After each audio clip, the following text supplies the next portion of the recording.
review or send it some folks that couldn't make it. You trying to hand out this items? I know. Interactive? If anybody wants to write down a few things, or if you don't end up using it, you're welcome to return it. I do use those notebooks for our junior golfers and other areas, so. But you can certainly write anything down, keep anything, keep the notebook. You can get started with golf journal.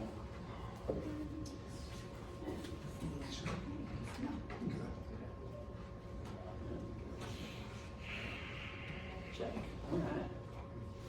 Let's hand it out and then I'll start. Oh, you have one? Oh, yeah. Okay.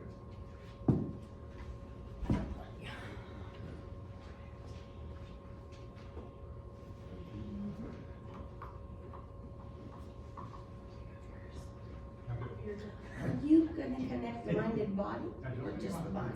Today's mostly the mind, although they are connected. So I missed the first one. last one was on the body, basically talking about things you can do to train your body for golf and in a variety of different ways. But they are connected for sure. They are connected for sure. But tonight, talking about the mind in golf. So, unlike a lot of other things like the mind, I guess the first question is how important is the mind in golf?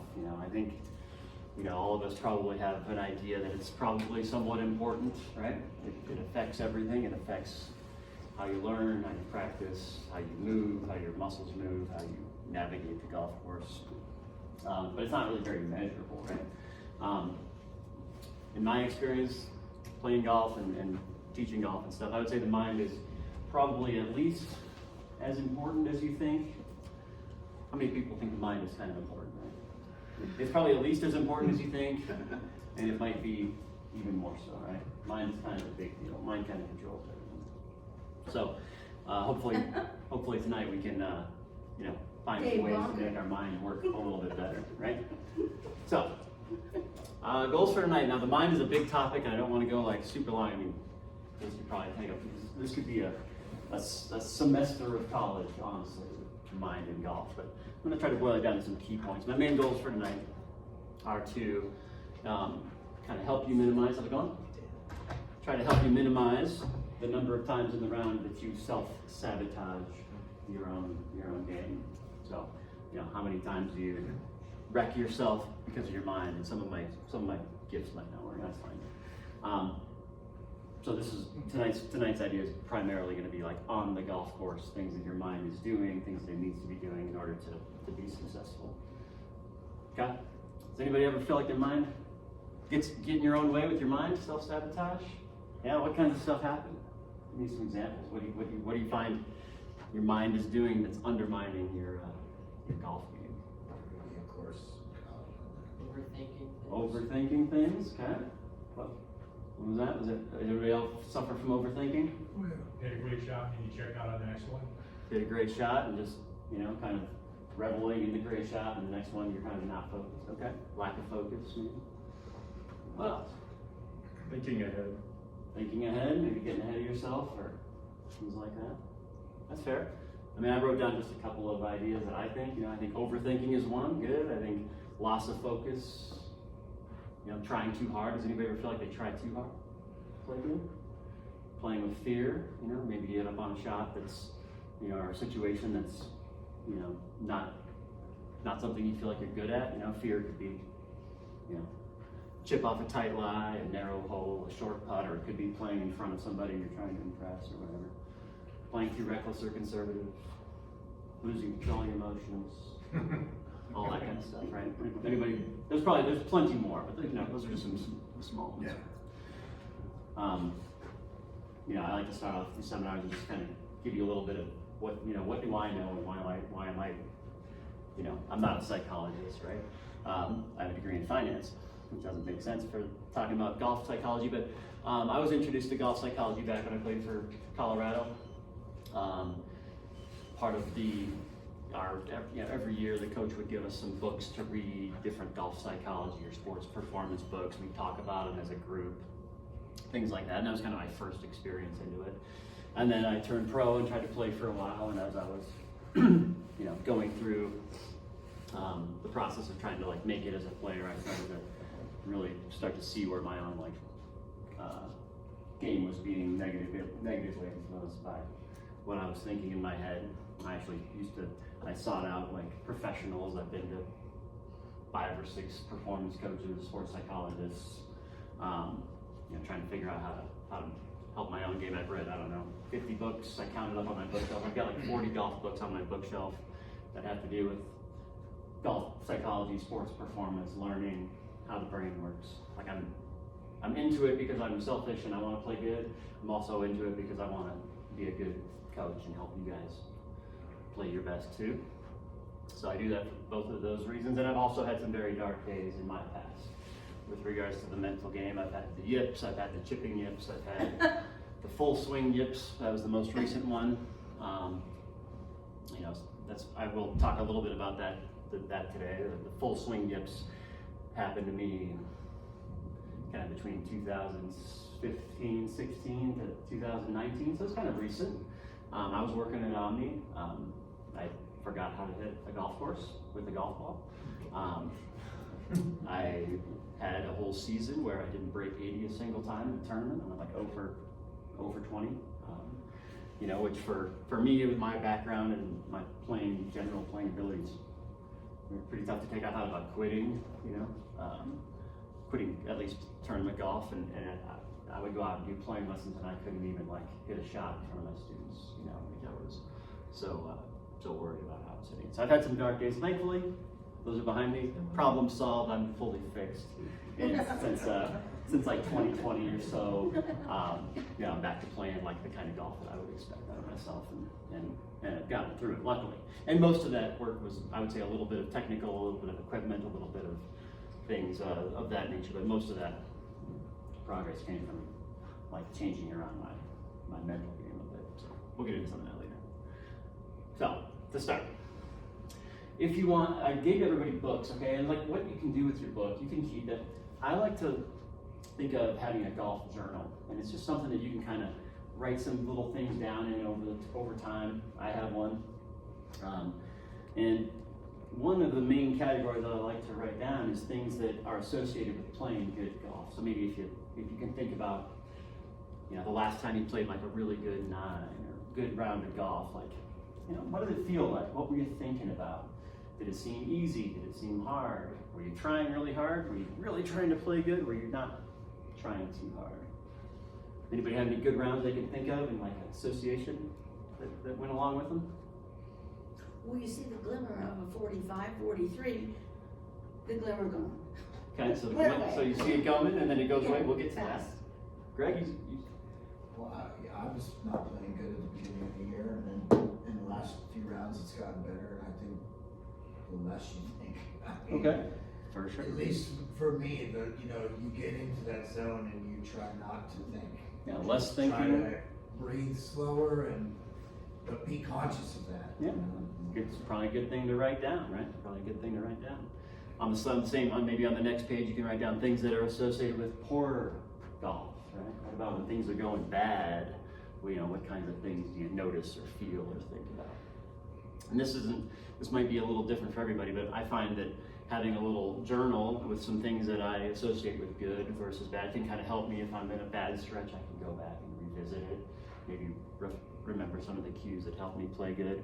Other things that I might write down in this book, I might write down, like if I had a really good round, I might write down a few things that were going on in my head. Or if I had a really bad start and I turned it around and had a good finish, I might write down some of the things that happened, or vice versa.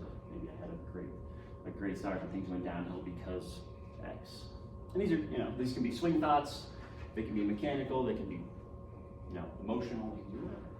And you just reflect on it. It doesn't have to be, you don't have to like write a novel every time you play golf, but just little notes things that you learn about yourself along the way. Sometimes those things get lost over 2 or 3 months.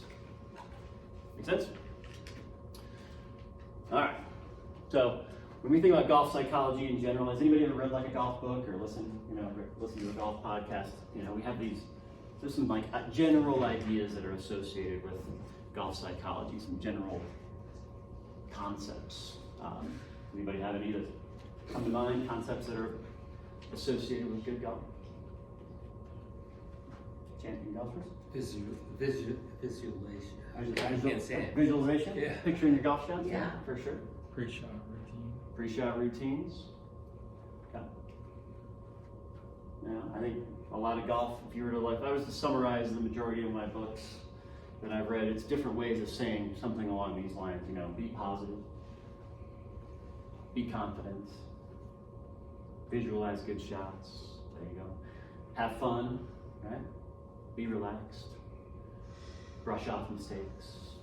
Take it one shot at a time. Well, that's easier said than done. A lot of these are simple. They're not easy. They are easier said than done. And I would say that those are all. None of these are necessarily bad, but that might not tell the whole story. Hopefully today, maybe we'll have a little better understanding of some of that. I might draw on you a little bit, Chris. I might point you out tonight because Chris caddied at a tournament, PGA Tour tournament, maybe in the fall, right? Desert Classic. Yeah, the Desert Classic. Desert Classic's a fall finish event. Most of the big names aren't there. It's a lot of PGA Tour players that are like trying to keep their card or trying to move up in rankings and stuff. Was there a lot of fun going on out there? First day when we were just practicing the first round, they had fun. The second practice round day, things were very quiet. They weren't talking to each other at all. And then when they teed off on Thursday, it was all business. Yeah, so not a lot of. It wasn't like a raucous, fun. Hey man, how we No one was doing? really having fun. Okay, fair enough. I'm not saying it's good or bad. Just these are some of the best players in the world, and they're maybe not worried too much about having fun. Anyway, we'll get back to that a little bit. So, I would suggest that the human mind is not in any way, shape, or form designed for golf. Golf is at odds a lot with the way our brains work, and some of the stuff today is going to be talking about how our brains work. I got an image of a brain, but for all intents and purposes for tonight, you can think about your brain as kind of having a couple of different layers to it. At its core, your brain has what I call the reptile brain, or the old brain. Okay, this is your part of your brain that reacts to things quickly. It's the strongest part of your mind. It's what keeps you alive. It's what kept human beings alive 5,000, 10,000 years ago, or whatever. We'll call that the reptile brain. Then we've got our emotional brain in the middle. I'm not going to spend too much time on that tonight. And then we've got like our neocortex, our new brain that's capable of thought and thinking and making decisions and putting together PowerPoint presentations and stuff like that. So kind of understanding that our brain has multiple different parts that don't always work together in golf very good is a big part of tonight's episode topic. Whatever. So when I'm thinking of the mind in golf, I'm going to categorize it tonight into like three separate kind of buckets, like three areas where I think people can really make a big improvement in their golf score. Okay, the first bucket has to do with like our logical brain. It has to do with the neocortex. It has to do with, what kinds of decisions are we making on the course? I call this caddy mode. All right, caddy mode is, are we picking good targets? Are we picking the right club? Are we accounting for the lie? Are we anticipating things? Are we reading the breaks right? I'm not going to spend a ton of time on this, but I will say, like I get a lot of playing lessons, and everybody here, most of you guys have played Omni, so a couple of examples of errors here would be like, we're playing Sunshine 6, par 5 down the hill, right? And my golfer, I have a random 10 handicap golfer, and they hit it up in the right rough, just past the bunker, and they're in the rough, and the ball's above their feet, and they're 220 out, and I'm asking them if they're going to go for it or if they're going to lay up, and inevitably they're going to go for it. I'm not saying that's right or wrong, I'm just saying they're going to go for it. And I know deep down it's probably not going to work out, because if you've ever been over there, you're in the rough, ball's above your feet, they've got like a hybrid or a 5-wood in their hand. In front of you is some native grass and then a bunker that's like 60 yards out. And most of the time that lesson goes, chunk or top it into the bunker, leave one in the bunker, send it into Vista 3, and then ball pocket, move on, right? And a lot of times that player might be thinking, well, he shouldn't have hit that bunker shot that bad, but it really might even go back to, you know, did you really have this shot? You might have high confidence, you might have low confidence, you might not really have a good understanding of risk management. You might not be in tune with the environment. The next hole, inevitably, I play Sunshine a lot with playing lessons. The next hole is, where this comes up a lot, is Sunshine number 9, the par 5. And let's say we've laid up, I've given this exact lesson countless times. We've laid up and we're in the right rough about 100 yards out. Imagine Sunshine 9, you're in the right rough about 100 yards out. Maybe the flag's in the back, usually the wind is at our back. The lie looks good. I pull out the laser, 100 yards, man. The guy's like, goes right to the bag, pulls out his 100-yard club, gets over it, hits it flush, going right at it, air mails over the green, back bunker, and we go back there and, you know, make a mess of the things. And, you know, the lesson there is, well, what happens when you have a good lie in the rough with the wedge?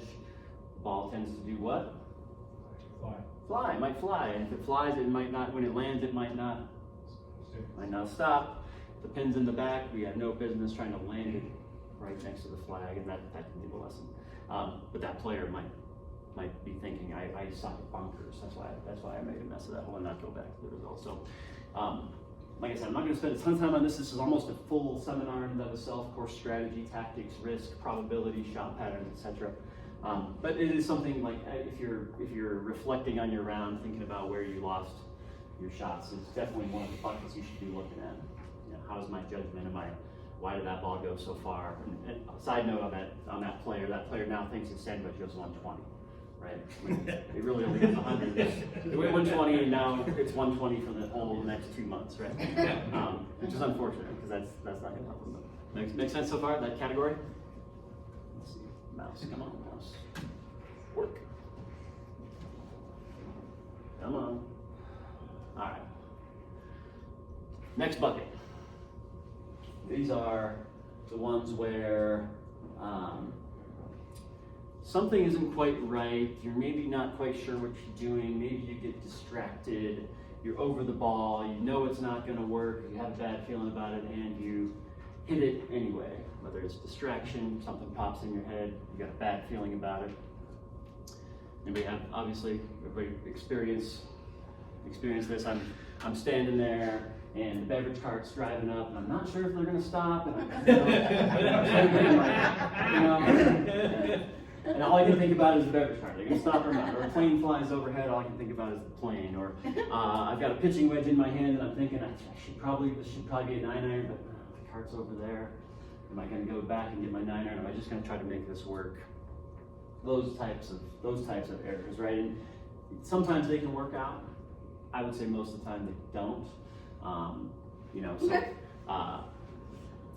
I played Sunday at Lake Valley, and on Sunday, very, very first hole of the day, I'm all warmed up, I'm feeling good about my day. I'm standing there on the first tee, my target's the tree, and there's like 17 trees out there. My target's the tree. I look up, I'm like, which tree was it again? It doesn't matter. And then you pull the trigger and chunk toe it into the hazard, and off you go, right? So these are the kinds of things, these are things to be aware of. You can fix these pretty easily if you have some discipline, and you can kind of reset, start your swing over, you might not have to like back off and do a full reset, but just, even if you're over the ball, it might just be something as simple as, okay, that plane's flying overhead, but what am I doing here? Okay, flag, whatever, right?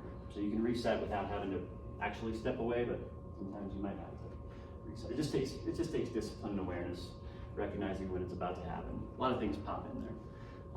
I would say, as far as distractions, some distractions are totally unavoidable. You're standing on the tee box and your playing partner drops his driver. You can't anticipate that. But a lot of times, distractions, they can be avoided. One of the things that I do in my routine is, as I'm getting ready to hit the shot, I kind of give it like the landscape a look around. I'm looking for, am I by a busy street? Is somebody walking their dog? Is, there are a group of bros with the music loud, getting in their car, yelling at each other. It's not that I might not even wait for that to stop, but I'm like, okay, I'm expecting some noise possibly. And then when it does happen, it's not like, what happened, right? So it's kind of it's a big category that can cost you a lot of shots. I'm not gonna spend a ton of time on it tonight. Make sense so far? I don't understand the Stay Puft Marshmallow. So Stay Puft Marshmallow.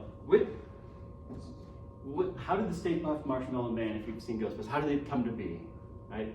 The Ghostbusters are standing there and they're like, don't think of anything, blank page, right? And then it just popped in there. Just popped in there out of nowhere. Stay Puft Marshmallow Man popped into Ray's head, and now our city is terrorized by the Stay Puft I would Marshmallow. say yes, because now I think it's a good graphic. So there, yeah, it just might just, something just pops in there. You're over the shot, and your brain isn't always on task. Something might just pop in there, whether it's an outside distraction or just something that just popped into your head. Man, God, I need to regrip this, right? And it's like, okay, I'm thinking about regripping my clubs in the middle of a round, whatever. Could be something like that. Good question. All right, moving on. I'm not going to complete my Aerox 3 wireless setup right now. Thank you. Okay. Part of what goes into the last category is this idea of locus of attention.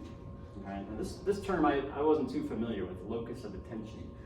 The locus of attention is basically, it's an idea of like, what are you thinking about as you're swinging, or at just a moment before you swing? Like, where is your mind when you're performing the task? So like, you're over a putt. What could we be thinking about? You got a 10-foot putt. What kinds of things, in theory, what could you be thinking about? Break.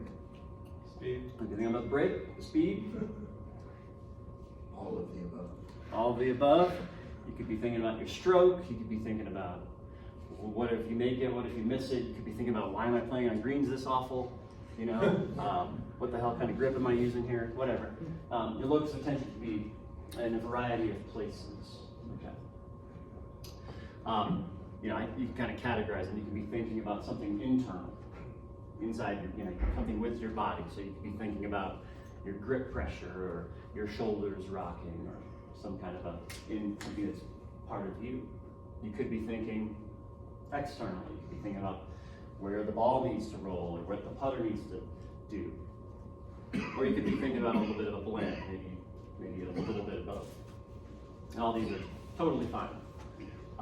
There's like pros and cons to each of those. I'll go over like kind of mine here in a second, just as an example. So my locus of attention, you're good. So if I'm on the driver, I look out there and I visualize this pretty much. This is a field goal post, like a football field goal post, okay? That's what I'm picturing in my head, and the center of that post is my target. And the reason I picture a field goal post is because I want to swing free enough where, like, if I hit it here, if I hit it here, whatever, those are all gonna work out. I find that if I have like a super laser focus for me with my driver, I tend to get like steery and try to really like pinpoint the drive. When really anything in that, my field goal is exactly 60 yards wide. Anything in that window is gonna be fine. And then when I come back to the ball, I'm kind of feeling like I'm gonna try to hit a little fade, because I'm a really, really bad hooker. I hook the ball really bad. I'm a dirty hooker of the ball. So I have to feel a little fade to hit the field goal. That's kind of my basic driver locus of attention. I can tell you, my first tournament's in like 6 weeks. This is exactly what I'll be thinking about in the first hole, and that's what I'm gonna be thinking about all summer, unless it stops working or I need to change it for some reason. Make sense? On approach shots, my locus changes a little bit. My target gets a little smaller. I'm not thinking in terms of field goals anymore, because when you're hitting an approach shot, how close you guard your target does matter, unlike perhaps a drive. And I'm also thinking on irons, I'm thinking about how big of a swing am I gonna make? Am I making a stock swing, chest high, neck high, full nuke? Those are the primary things that I have to think about on approaches. On putting, I'm very external on putting. I'm not saying this is right or wrong. I like to just think about the putt. I kind of visualize the break. I line up my ball, and then once I'm over the putt, this is basically what I have in my head. I see like a track towards the hole, and then I just send it in. And then with short game, sometimes I'll think about the trajectory I want to hit the shot, or if it's a really sketchy, dicey, nasty lie, I I might think more about the kind of contact with the turf I might need to make, if that's more important. And those can change for anybody. Those are what I use. There's reasons why those work for me. I think for you guys, if you don't have like a consistent locus of attention, it would be worth experimenting with some and seeing what styles work for you, and see if you can stick with one for. I mean, does anybody here feel like they have the same swing thought for the whole round? For 2 shots in a row? It's harder than it sounds. I mean, even in lessons, I crack up all the time. I mean, I'll have a guy on the range and maybe we've had like 5 great drives and they're like Sunday best. And then he tees one up, he's like, now I'm gonna try this. What? I would do that. Do you think you've got this solved, or why wouldn't we just keep, why wouldn't we just keep with what we're doing? But, humans are crazy, right? So, anyway, back to locus of attention. They're kind of summarizing that last part. All right, questions so far. We've got locus of attention, we've got anyways, and indecision and distraction. We've talked about caddy roll a little bit. Last big bucket, I'm going to spend a little more time on this one, is how we react to nerves, fear, anxiety, and pressure, right? Now, as I was like putting this together, I was like, I wonder, like, I play a lot of tournaments, right?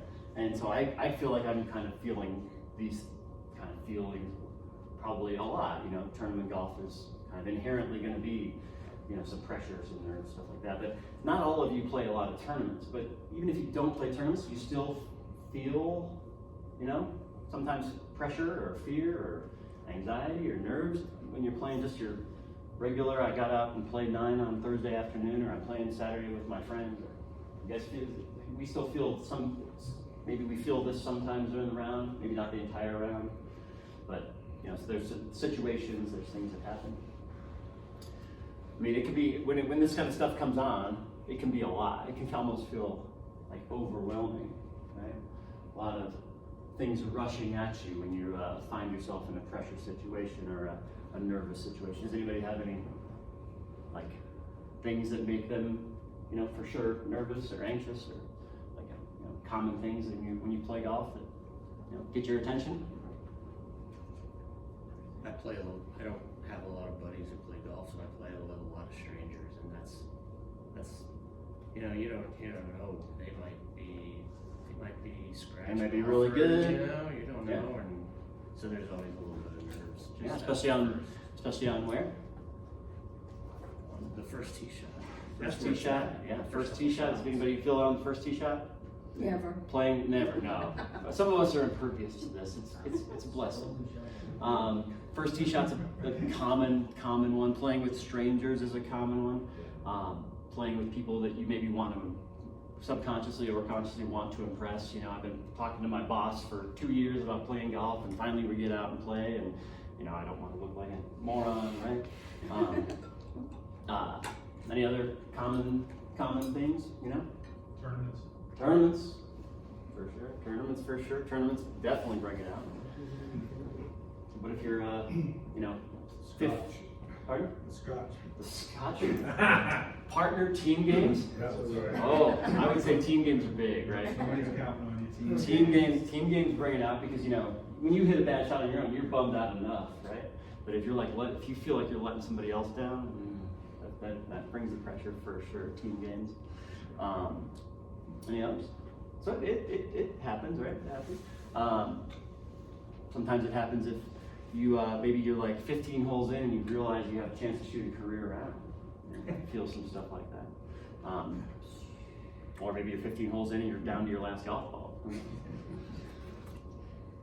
It can be overwhelming. And there's a lot of words on here, and I did that for a reason. It kind of feels like it's coming at you like a big ball of stress. So we're gonna kind of dive into this a little bit. I'm gonna start off just by like breaking these little ideas up into like actually defining them and deciding if on their own are they good or bad, right? So the first thing that sometimes we might experience with when those situations come up is like stress, right? And I think in general, we often use the word stress in like a negative way, just as a, not outside of golf. I'm stressed out, I need to de-stress. And if you think about it, stress is really just the duration and difficulty of demand. So if you're feeling like you've got more on your plate than you can handle, you might feel stress. If something's a little harder than normal, you might feel stress. It can be physical. You know, I'm getting going back to last week, I'm getting under a little heavier weight than I was the week before. That's putting stress on your muscles. It can be taking a test or studying for something you don't know. It can be a mental stress, or it can be a test of your golf skills. You know, if you go play Torrey Pines from the back tees with the greens firm and fast, you know, it's going to stress your golf game, right? It's going to test your skills. Golf in general is designed to produce stress. There is a reason that golf courses aren't just flat, wide open, with flat greens. They're designed to produce some stress. So when you decide to play golf, you're signing on for some stress. And stress can be good. Stress in and of itself isn't bad. Stress can be good if we, use it to get better and improve and learn from it, and provided it's not too much stress that you can't handle it. Like if you get under a 500-pound bench press, that's too much stress, you're likely dead. Make sense on stress? So stress in and of itself is part of golf, and it's not a bad part of golf for most people. How about nerves? How about nerves? Are nerves good or bad? A little bit bad, could be good. Yeah. Could be, Could go right? both ways. Yeah, it could go both ways. Nerves is our, basically what nerves are, it's our brain's fight, flight, or freeze response turning on. All right, that's our old brain, our reptile brain that I talked about earlier. When you get nervous, what happens to your heart rate? Zip. Goes up, right? Goes up. What happens to your hands? Maybe I get sweaty hands when I'm nervous, or shaky hands. You might feel butterflies, right? Basically what it is, it activates whenever it senses like we're going to be stressed or we're going to be threatened. So if I'm about to get under a heavy barbell, before I do that, my body's going to get ready for that. It's going to activate nerves. Or if I feel like I'm walking through the weeds looking for my ball again, and I see something moving around like a snake, my nerves are going to respond. My fight or flight response is going to kick on. All those things happen. Most of the time, nerves are good. Like, I think last time, most of you were here last time, I'm not going to dwell on last time too much, but for me, for most players, when you get nervous, your adrenaline kicks in, your muscles and your joints and your athletic ability goes up, okay? Like, you get stronger, you get faster, you can do things, your mind gets really focused on the present. Those are all good things as long as we have a plan for that. When I get nervous, back in the dark days when I got nervous, the ball went everywhere. Problem. Nowadays, when I get nervous, the ball goes farther for me. Luckily, I have evidence of that using the TrackMan inside. I know that it goes farther, and I can plan on that. So I'm not. Back when I was younger, I used to try to avoid being nervous. Just block that out. Don't be nervous. Nerves are bad. But I've learned to embrace nerves. Nerves are good. Make sense so far? Questions? What about pressure? What's pressure? Where does pressure come from?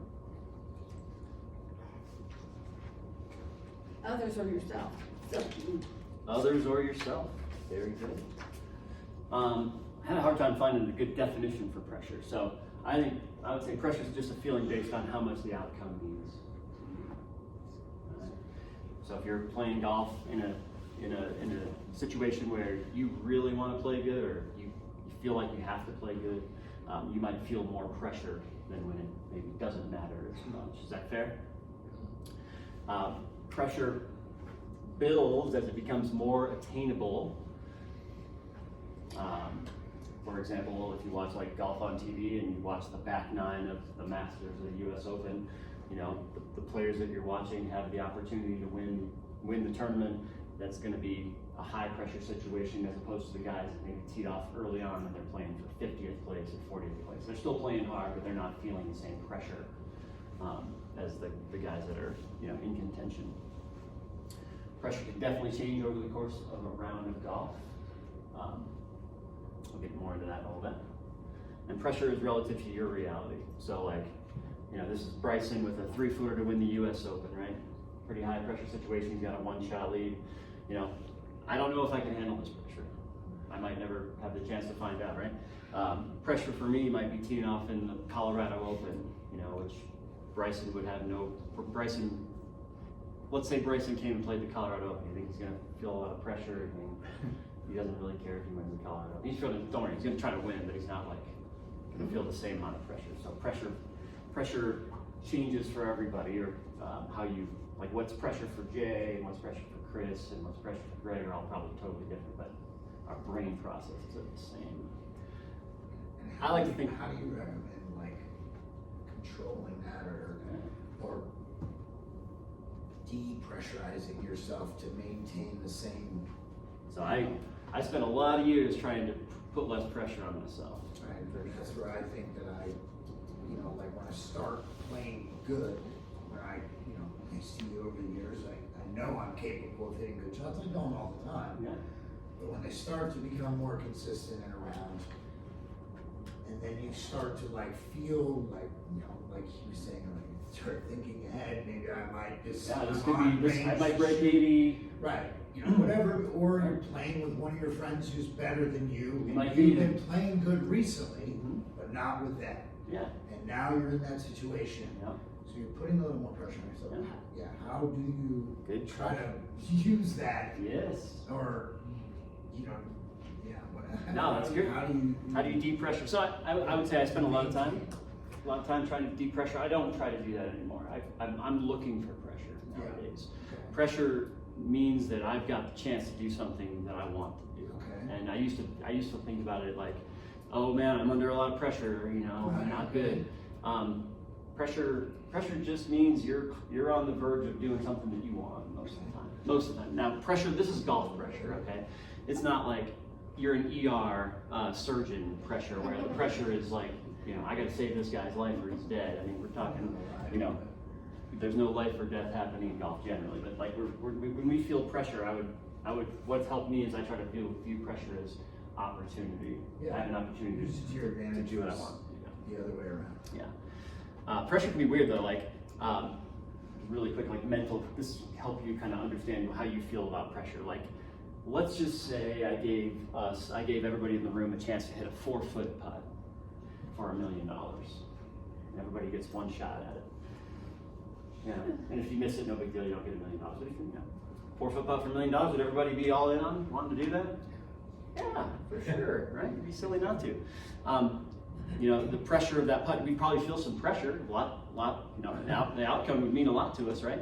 But there's no downside to it. We would all, we'd rather hit the putt and at least try versus not hit it. What if I gave us the same 4-footer and I said, okay, here's a 4-footer. If you make it, you make $50,000. And if you lose it, you lose $50,000. A little different. Maybe how somebody would take that bet. We all probably.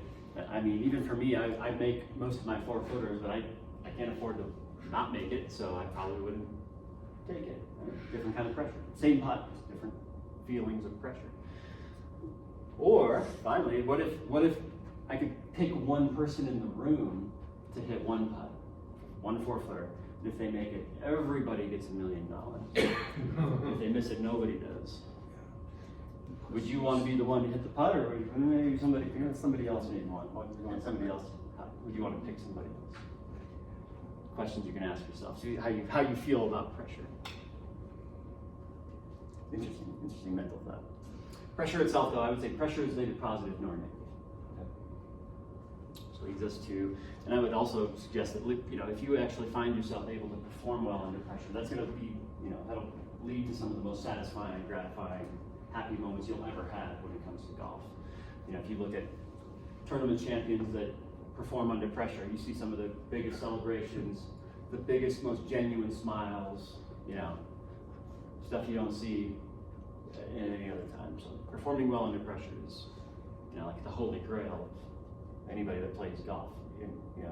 Whether it's breaking 80 finally, or placing or winning in the club championship, or making it to the shootout of the Benbergast, or whatever your pressure is, right? It's quite satisfying to feel the pressure and perform well. That's what we all want, right? That's why we all play golf, right?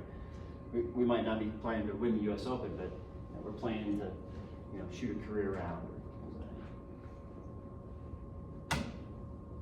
All right, that's all happy and fun. Now it's not good. Anxiety. Let's define it. Anxiety. Come on, Mouse. Is worry about the future. Anxiety is worried about the future. All right. I'm worried about, how the round is going to go, how the shot's going to go, whether or not I make this putt. That's where we start turning some of these other things now turn towards anxiety. Okay. And anxiety operates on a little bit of a spectrum. If you're a little bit anxious, you might feel a little bit uncomfortable. If you're medium amount anxious, your brain might start thinking we need to do something about this. We need to get out of this situation, and we're relying on a reptile brain for that. And if you get super, super, super anxious, you might go into panic, you might melt down, things like that. Okay, we've all probably felt some sense of anxiety when you're laying in bed and you can't sleep at night. You might be having moments of anxiety because you're worried about X. It might be your golf game in my case, or it might be something far more important, right? Our brain is designed to respond to anxiety in a couple of different ways. Our reptile brain recognizes that we're anxious and wants to help us. Our reptile brain is trying to help us. One way it might try to do it is get it over with. Get it over with. I'm worried about the first opening tee shot. It's my turn to hit. I'm up there. I'm teeing off. I'm over it. I'm hitting it. I'm getting it over with as quick as I can. I want to get out of this discomfort. That's one option. Sometimes we might choose not to do it at all, or we might put it off. We might stand over the ball that maybe we're anxious about this 3-footer, and we might stand over it and stand over it and stand over it, trying to figure out a thought that might help us. We might put it off.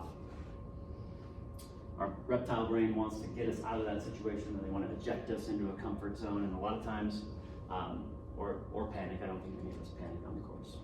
But ultimately, when we're in a state of anxiety, our motor patterns start to get disrupted, okay? Our swing doesn't feel, has anybody ever felt like really scared about a golf shot and like their swing doesn't feel right? Yeah, welcome to my dark, those are dark days. That was every shot for me. And your brain is just trying to seek safety. So anxiety is the big killer in general of all those things I talked about. Nerves, pressure, stress, anxiety or fear is the big one that we gotta avoid. And I'm gonna give you some ideas of how to do that. A little water. Does all making sense so far? Any questions so far? Not yet. Good. All right. Your reptile brain, that's the oldest part of your brain, of your mind. It doesn't really think in terms of positive or negative. It thinks in terms of pursuit or avoidance. Okay, think back into caveman days or whatever. Your reptile brain either wants to actively go after something you want. I see food, I want to go get it. I see water, I want to go retrieve it. I see fire, I want to go get warm. Or it might actively avoid something you don't want. I don't want to get eaten by the saber-toothed tiger or the lion or whatever.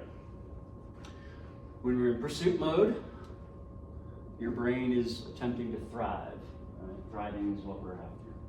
When we're in avoidance mode, our brain is attempting to survive. It's trying to get through. All right? Reptile brain hunts and pursues when it is safe enough to do so. So, the cheetah will go hunt the gazelle when the opportunity presents itself. But if it runs up against a lion, it's going to run away, and it's going to default to wanting to avoid if given two options. So if your brain is in between pursuing something and avoiding something else, I want to hit the fairway, but I really don't want to hit it out of bounds, then your brain is going to default to the avoidance side of things. So don't hit it out of bounds. Don't miss the putt. Don't flood the chip. Okay? Make sense how that works a little bit? In order to pursue, your brain needs safety without threat, and the reptile brain is also horrible at differentiating between real and perceived threats. This is super, super important, okay? Like, take an example. 3-foot putt, our logical brain would say, is this a threatening situation? I gotta make a short putt?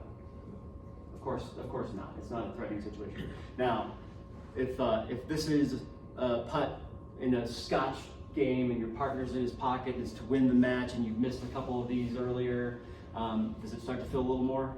Maybe your brain starts to feel like it's more of a threat, right? Your brain might see that 3-foot putt and think of the same as being chased down by a great white shark. And they would say, your reptile brain could easily say, have the same reaction to both of those, which sounds ridiculous, but it's the way it is. Your reptile brain has a really hard time figuring out the difference between like real life and death and like perceived threat. Have you ever felt like a little bit that way? Kind of like we're really, whether it's a putt or a chip or a hole that you hate, right? Or a situation you don't like. Our reptile brain sucks at knowing what the difference between those is. So I have a question, maybe it's getting ahead. Reptile brain only activates under these high anxiety, high pressure situations. You know, and your focus gets really narrow and you're like, oh, and that pup becomes like the shark. How do you practice that? Because you can't put yourself into that reptile state of mind. I was gonna say, if I could magically like make the practice range have the same amount of nerve and stress and pressure as a golf course, that would be the ultimate training game, right? We'll get into that a little bit, but you know, your reptile brain is responding to not just threats, not always threats. It's also opportunities and stress. You know, like me getting up here and talking to a group of people is stressful for me. My reptile brain. I'm not worried I'm gonna die or anything like that, but you know, it's processing that in the same way. There's not a lot of great ways to like actually replicate what happens on the course in practice because your brain is really good at sniffing out like BS essentially. Like you could be like, this putt's for the U.S. Open, yeah, but it's not. we know it's not. It's a challenge. I'm not saying it's impossible, but the best way to train that might not be on the practice range anyway. It might be something else. So, get into this idea a little bit. This idea of acceptance. Anybody have an idea of what acceptance might be? I'm okay with the result of missing this putt. It doesn't ruin my round. Couldn't have said it better. Acceptance is basically just getting good at seeing things as they are, not as they could be, should be, must be, seeing things as they are. The better you get at acceptance, the better you get at acceptance, the better you get at a lot of these other things, these questions like Chris asked. Okay? Acceptance is how you start to view golf situations that are not threatening you. Right? So, to give you some examples, so acceptance mindset in general, let's just say it's windy. It's windy, I'm gonna go play golf, it's windy. The reality of the situation is I might have to adjust. That's really about it. It's windy, I might have to adjust. If you're using the anxiety mindset though, if you're in an anxiety mode, you might say, I don't like the wind. I don't play well in the wind. It wasn't windy for the players this morning. This isn't fair. You know, I've been playing into the wind for 4 holes and then it just died when I turned around and now it's gone. What the heck, you know? I'm not going to play well. So what ends up happening if you have like if you're not good at accepting and just seeing it as it is, we start developing these narratives, right, around that. And these narratives, or these stories that we tell ourselves, start to add up with like a threat response, a threat response, a stress response, a pressure response, an anxiety response. Okay? This one's really close to home for me. I used to have the swing yips. I hit a lot of balls out of bounds. Let's be on the acceptance side. I hit the tee shot OB. What does that mean? I need another one. What else? Tee shot OB. That's it. No big deal. I mean, it sucks. I'm not saying I like to hit it out of bounds, but that's it. That's all it is. But anxiety side hits that one out of bounds. Uh-oh. Here we go again, right? Uh-oh, there goes my round. This shouldn't have happened. How embarrassing. It's going to be one of those days. I can't believe I did that. I'm not going to shoot the score I want. I'm a bad driver. My swing sucks. I'm a head case. I'm a choker. I must not do that again. All right, does anybody ever catch themselves kind of going down these little roads a little ways? Or, I mean, I've gone all the way. I've gone all the way down those roads, many times. And so if I'm thinking this way, the next time I get on a hole that's got OB on both sides, you know, once again, I'm going to be anxious, I'm going to be fearful, I'm going to be nervous, right? As opposed to, might go out of bounds, might be a 2-shot penalty. What do you do, right? Nobody really cares, except for me. When should acceptance happen? When does it or when should it? When should, or, yeah, both. Immediately. It should probably all the time. Should happen all the time. I mean, the way I was taught back, you know, a lot of the books I read was acceptance happens after, you know, the bad shot. Acceptance happens, you know, you hit the bad shot, you brush it off, you know, you reset, you move on to the next one. Which is, you know, I think a common thing. A lot of coaches will say, you know, if you hit a bad shot, you gotta accept it. Like before would be better. I think before is better. It needs to happen before. If it happens before, you can actually avoid the bad shot altogether. Right? If it happens after, it might help further shots down the road, but it didn't help you on that one. So acceptance has to be pre-built into your like mindset, into your pre-shot routine. When you stand on over any golf shot, you would be better off or best off if you can accept it. Almost anything could happen here. I mean, there's certain things that I want. I'm not saying I want to hit it out of bounds or I expect to hit it out of bounds or hitting it out of bounds is awesome, but it's a possibility. It's a probability. I mean, I can tell you right now, I'm going to hit a couple hundred tee shots over the summer in tournaments. I guarantee some are going to be out of bounds. And yeah, I don't know when they're going to happen. I don't know if it's going to be on, you know, when it really counts. I don't know if it's going to be when it doesn't matter. It's going to happen. And if I can accept that, then I don't have to, I'm not fearing it. You know? Low level acceptance. If you can't accept what might happen, then your anxiety goes up. Right? If I can't accept hitting it out of bounds, then I'm going to be more scared and nervous of that tee shot. If I can't accept missing the 3-footer, I'm going to be more scared of missing it. Right? Your brain shifts towards avoidance instead of pursuit. I can't miss this 3-footer. Right? Can't miss it. Instead of trying to make it, we're trying to not miss it. Right? If you're trying to be both, I want to make it, but I don't want to miss it. If you're trying to be both, your brain is going to favor avoidance.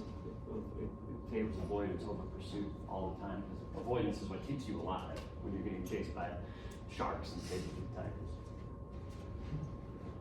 Avoidance limits your freedom of motion, your skills, your free skills start to shut down, disrupts your feel, your rhythm, your timing, and often we get the result we are exactly trying to avoid. Has anybody ever experienced that? I'm sure you have. I'm sure you have. You really don't want to hit it right because the houses are over there and there it goes. 4, don't hit the window. Right? In my experience, I teach a lot of golfers. I've taught thousands of golfers nowadays. It's amazing to me how, you know, how different types of people have a hard time with acceptance. I mean, it's truly unbelievable. I mean, I'll have a guy who's like a 12 handicap that's been playing golf for 5 years, and you know, he thinks he should just hit everyone down the middle. It's like, you know, if it doesn't, he's pissed, right? I mean, it's unrealistic. But in my experience, there's certain types of folks that have a hard time with acceptance. And I'm not saying these are bad personality traits. I'm just saying if you identify with some of these, you might have a hard time with acceptance. I find that fearful people, generally, you know, if you have friends that are super brave and maybe foolhardy and, you know, crazy maniacs, you know, people that are a little more careful and fearful in their life probably don't, you know, they want to avoid risk, avoid failure. Fearful people tend to don't like it, acceptance. Perfectionists do not do well with acceptance. Perfectionist person, you know, hitting it out of bounds or missing a 3-foot putt is absolutely not okay if you're a perfectionist. That makes sense. People that are risk averse hate accepting outcomes. They want to be sure, they want to be certain that they're going to be safe, that their golf ball is going to be on the course, that the ball's going to go in the hole. People with high expectations have a hard time with acceptance. If you go out and you know, I expect Aiden to make the golf team for sure, right? And he doesn't, you know, he's gonna have a hard time accepting, you know, having some bad shots and maybe not making the team. It's gonna be unacceptable, right? You have really high expectations. This one more applies to like kids that are told they are really good at golf, good golfers, talented. If you tell a kid for 5 years that they're really good at golf, well, hitting it out of bounds or missing 3-footers does not line up with being good at golf. It's really hard on their ego and their identity. Very difficult for them to accept bad golf shots if they identify themselves as good golfer, or if you identify yourself as a good golfer. It's very difficult. People that are successful in a lot of other areas in their life, you get successful, you know, people in business, businessmen, businesswomen, doctors, lawyers, people that are just good at stuff. You know, maybe they were really good at another sport. They have a hard time understanding that, you know, not everything's going to go as planned in golf. I find people that have careers that require a lot of precision. You know, your anesthesiologists, your, you know, CPAs, people that require a lot of precision have a hard time with acceptance because it doesn't match up. They're used to, you know, this column matches that column exactly. It's not, you know, things have to be perfect. People that are super competitive have a hard time with accepting bad shots because they want to win. You know, I'm here to win the tournament. I'm here to play playoffs. So if I'm super competitive, it's not okay to lose. Therefore, it's not okay to miss this 3-footer. People that are easily embarrassed have a hard time with acceptance. I had a kid in here the other day, and he's a really good golfer. Now, I haven't told him he's a really good golfer. He's a good golfer. He's like 13, shoots around even par. Really good kid, sweetest kid you've ever met. And we're in here in the lesson, and he had forgotten his glove, which already was a big problem for him. He was really, really sad and embarrassed that he forgot his golf glove. And then we were in this lesson, we're like 45 minutes in, and it's, you know, it gets hot in here a little bit when you've been swinging for 45 minutes, and he hit a shot and the club slipped out of his hand and it landed in the net. And that was the end of the lesson because he broke down in tears, embarrassed that how could I let that club slip out of my hand. For that kid, I'm gonna have to, you know, we're gonna have to work with that a little bit. He's gonna have a hard time, you know, being told he's a good golfer by mom and dad, easily embarrassed. I guarantee we'll have to work through some stuff with mom and dad and him. And other people that are control freaks in general. People that are control freaks, they have control over every aspect of their life. They sometimes don't like the out of controlness that golf can bring. I feel like a very high percentage of the people. I would say almost everybody I teach somewhere falls in, you know, has a little bit of a heart. I would say humans in general have. So if you're all of these, should I just quit? No. If you're all of these, you might have a harder time. I think the problem, a lot of people believe in the myth of consistency in golf. Say that again? They believe in the myth of consistency. For sure, there's like people that think that good golfers are consistent golfers. For sure, It's another a myth. one. Yeah, good golfers aren't consistent. They're just good. You hear them talk and they have 5 good shots in a round. Yeah. In their mind. In their mind, yeah. And you watch them play, and you're like, God, what a round! He shot 65, and he's only happy with 2 shots, right? Yeah. The standard of consistency vary then like between your level or your handicap, if you will. Yeah. It's all relative. All of this is relative, right?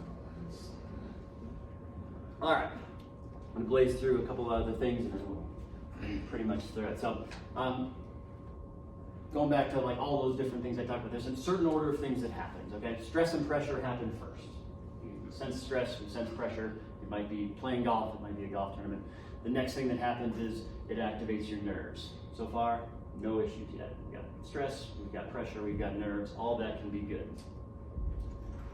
The big point is this one. There's an inflection point where when you sense nerves, stress, and pressure, does anxiety automatically come along for the ride or not? Now, for a lot of people, anxiety is right, it's right in line with the rest of them. You feel that fear, okay? And that's what I always felt. I felt like the minute I felt nervous, I felt anxious. The minute I felt pressure, I felt fearful. And it doesn't have to be that way, by the way. But that's, a lot of times we get into habits where all those first things always lead to anxiety. Anxiety leads us down the road of fear and worry. We provide all the bad things come with anxiety. All the good things come with acceptance. And if you can learn how to, take that giant ball of feelings you're feeling, extract the good things and be okay with the good things, the nerves, the pressure, the stress, and learn to get rid of anxiety by pursuing acceptance, that's how you start to have a chance, right? A good question to ask is, when are you? Like, people that struggle with acceptance and nerves and anxiety in general is, when are you? When you're out playing golf, are you here on the 6th hole about to hit a 9-iron? Are you thinking about the fact that you've blown up the last 6 holes and you're pissed and angry and frustrated? Are you in the past? Are you thinking ahead to what you might shoot? If you continue to play the way you are, where do we want to be in a perfect world when we're playing golf? I want to be here now, right? We see this in like a tale of two nines, and I'll go through it kind of quick. But like, how many of you here have had an awesome front nine? You get to the turn, you add up the score. Oh my God, I just shot a pretty good score. If I keep doing this, I'm going to shoot a career round. Do you have that front nine? Anybody ever blow up on the back after that?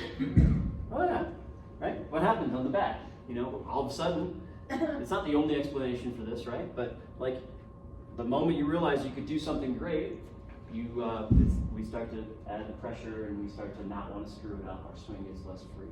And vice versa. How many of you have played a horrible front nine and you add it up and it's going to be a horrible score, and heck with it, I'm done trying, and then the back nine goes pretty good. You shoot a 50 and a 40 or something like that. Right? That pretty much happens to everybody, and a lot of it is due to how we're processing the stresses and so forth. So, what do we want? We want to be when? Now, we want to be nervous or relaxed? Somewhere between us. I would say, like, when I think of relaxed, I'm like on the couch or on the beach, and I'm like watching TV, and I'm relaxed. I don't feel like that's a good spot to be for golf. And golf is a sport, right? Like, relax isn't necessarily the goal. I'm not saying we should be like a nervous stress ball, but I have never been relaxed on a golf course. Like, never once. No, never once. Nervous is fine. Okay? Don't need to pursue relaxed. You can be nervous. Should we be stressed or comfortable? Huh? I would say stress leads to growth. Stress just means it's a challenge. Comfortable means it's maybe too easy for you, or you don't care enough, you're checked out. If you're comfortable on the course, I'm never ever comfortable on a golf course. Like, I look calm, I'm composed and all those things, but I'm not like, in a tournament ever feeling comfortable. You do look calm? Oh yeah, cool as a cucumber. There, I haven't seen. Yeah, I look calm. I'm When fully you hit fully for us students, when you hit, you're pretty comfortable. pretty calm. Pressure. We want pressure. Pressure just means, like, I would say we do. If you don't think about it different, pressure just means we got a chance to do something that we've been working towards. It's all it is an opportunity. Pressure means you got a chance. Obviously, we talk about anxiety and accepting. We want to be accepting. What if I must succeed? What if I have to play good? Sorry, bro. No guarantees. Nothing you can do. Nothing you can do to guarantee that you play good. Alright. Make sense? A couple of ways to train this stuff. I have used mental scorecards in the past. Anybody ever done a mental scorecard? Basically, a mental scorecard. That's all you do is you take your scorecard, and like every shot you hit, after the shot you write down a 1 or a 0. 1 means I knew what I was trying to do, I wasn't distracted, I had clear intentions, I was focused on the task at hand, and it was green light all the way. 1. 0 is I was nervous, I was scared, I was distracted, I was thinking I wasn't aimed right, I lost my target. That's gonna be really good, especially for some of those for earlier things. You know, when you lose focus or you're not committed and things like that. Mental scorecard's a great exercise. I find post-round reflection, whether it's with a journal or not, you know, just thinking about your round, I always like to kind of think about the bad shots, not that I'm dwelling on them, but I'm just trying to think of like what went wrong on those, you know, handful of shots that cost me today. Was it bad plan? Was it distracted? Was I scared of the shot and my nerves got the best of me, or my anxiety got the best of me? You know, what was it? And then I can start to try to identify those things beforehand. And you can also start to train your old brain to know the difference between the shark and the 3-footer. You know, your new brain knows it, but you know, you gotta say it to yourself. You gotta, you know, bolster that a little bit. What helped me in this case? I'm gonna hit some balls out of bounds this season. That's a very accepting statement, right? I know that, let's call it my best, if I do my Sunday best, I mean 9 out of 10 balls probably on the golf course, 1 out of 10 not sure when that's gonna happen. I know that there's no magic pill, there's no magic swing thought, there's no magic swing mechanic. There's nothing that I can do that guarantees the result I want. Nothing. And I used to think there was. I've searched for years and years and years to find the perfect thought, the perfect swing, perfect looking swing, you know, the perfect thing to guarantee a result. And it just doesn't exist. It doesn't exist for Scotty Scheffler. It doesn't exist for anybody. Nobody hits all perfect shots. So once you can get your mind around that, you can start to get away from anxiety. Finally, what am I bringing to the course mentally? It's like my mental checklist. I'm bringing my game plan. I know what I'm going to be hitting off most tee boxes. I'm bringing my caddy. My caddy is my decider in my head, right? My caddy's really good. I'm bringing my locus of attention. I already know in advance what I'm going to be thinking about on every different shot, unless I get some weird scenario. I'm going to bring some adjustments. I have a toolkit in my back pocket, figuratively, of course. If I'm hooking it too much, I know how to fix it. If I'm towing it, I know how to fix it. And I practice those kinds of things on the range. I've got a toolkit for anything that goes wrong. I bring my mental whoop strap. It's like a brain monitor. It's not real. It's a product of my imagination. But you know how, like, if I'm on this computer, if I hit like Control-Alt-Delete, there's like a task manager that comes up and it shows you how much different programs are using. You know, like the computer's running at this temperature and 90%'s on this program and stuff. I have this monitor that I've developed over time. It's like a little check-in, like when I'm playing golf. How am I doing? Am I on time? Am I feeling anxious, nervous, pressure? Do I need to change anything? Am I getting ahead of myself? You know, I just kind of keep an eye. I like to check in on how I'm doing. How often do you do that in a round, Dan? Sometimes, some rounds I don't do it at all. I usually find I do it when there's like some kind of an inflection point in the round. So like a good example, I was playing the US Open Finals when I got through a couple years ago. And I remember I putted out for birdie on the 14th hole, and I was walking across the road to 15, and I was thinking, God, this round's almost over. I'm doing pretty good. I might make it. And then my brain monitor, I was like, whoa, hang on. We're not, you know, we recognize that that's not a good thought for me, and we're just gonna let that kind of go out the other ear, and we're gonna get back to, all right, I'm in 5 iron down the middle on this par 4. So it doesn't turn on and off all the time. It turns on when maybe things are going bad, or when I'm starting to notice that I'm thinking ahead of myself, or you know, stuff like that, or getting frustrated. I bring my expectations regarding what, you know, how hard is the golf course going to be, what types of things might happen where I might feel pressure or stress, so that it doesn't surprise me. You know, if I get into, you know, what do I need to feel if I'm coming down the stretch in contention? What do I need to feel if I just shot a million on the front nine? You know, I'm just kind of planning for those different things. What am I going to bring? Bringing my acceptance with me, and bringing my watch so I can stay on time and not be in the future or in the past.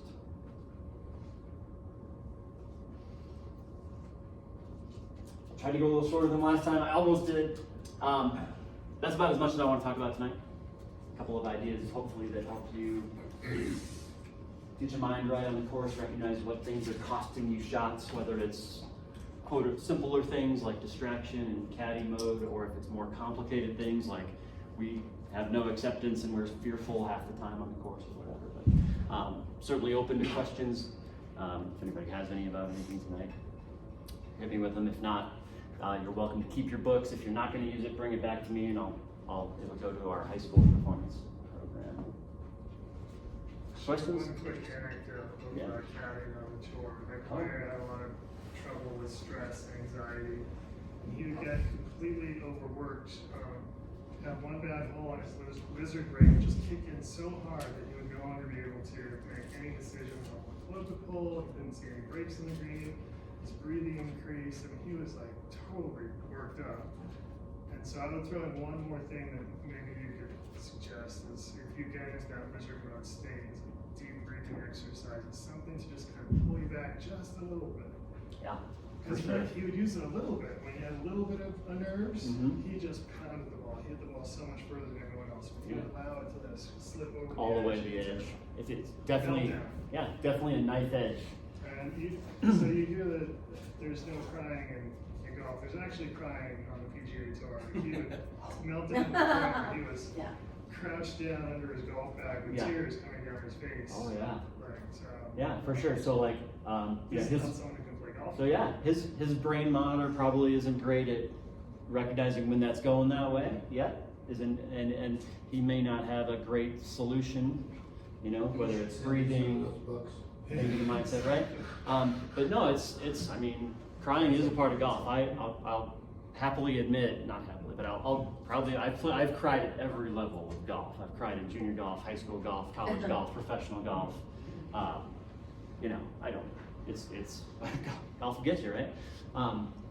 Yeah, having some tools like for handling that type of, it's probably almost panic, Yeah. you know, like how do you get out of that? You have to breathe your way out of it, think your way out of it, things of that nature, for sure. I don't have a great answer for how to do that, but you know, it probably is rooted in acceptance. I know the player that you were caddying for is literally playing for his life, his tour card.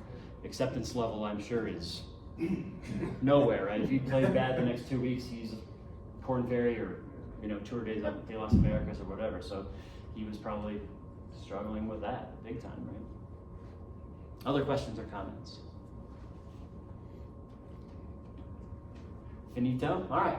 Well, thanks all for coming. I hope you picked up something, little things, nothing, lots, who knows. I always welcome feedback. I do have the recording. I will send you the recording and the PowerPoint in the next day or two. And if you do have any feedback, constructive or otherwise, I'm all ears because I want to make these seminars, you know, as good as I can, and hopefully help everybody get better. It's good for me too. I like standing in front of a group